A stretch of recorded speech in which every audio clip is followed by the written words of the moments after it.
বাংলাদেশে রমজান মাসের ইফতার মানেই এক চিরচেনা দৃশ্য। টেবিল জুড়ে ছোলা মুড়ি, বেগুনি পেঁয়াজু আর রকমারি শরবতের পাহাড়। কিন্তু কখনো কি ভেবে দেখেছেন এই ছোলা মুড়ির পাশাপাশি পেঁয়াজু, বেগুনি, চপের মতো মুখরোচক ভাজা পোড়া খাবারগুলো কবে থেকে আমাদের ইফতারের মেনুতে জায়গা করে নিল?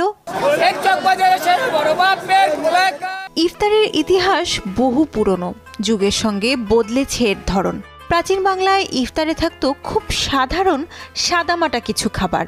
গুড়, কলা, দুধ বা খেজুর দিয়ে ভাঙা হতো রোজা। 100 বছর আগেও বাংলার গ্রামগুলোতে ছিল পানিতে ভেজানো ছোলা। কখনো হয়তো যোগ হতো সামান্য গুড়। বিত্তবানদের ঘরে ছোলার সঙ্গে যোগ হতো একটু ঘি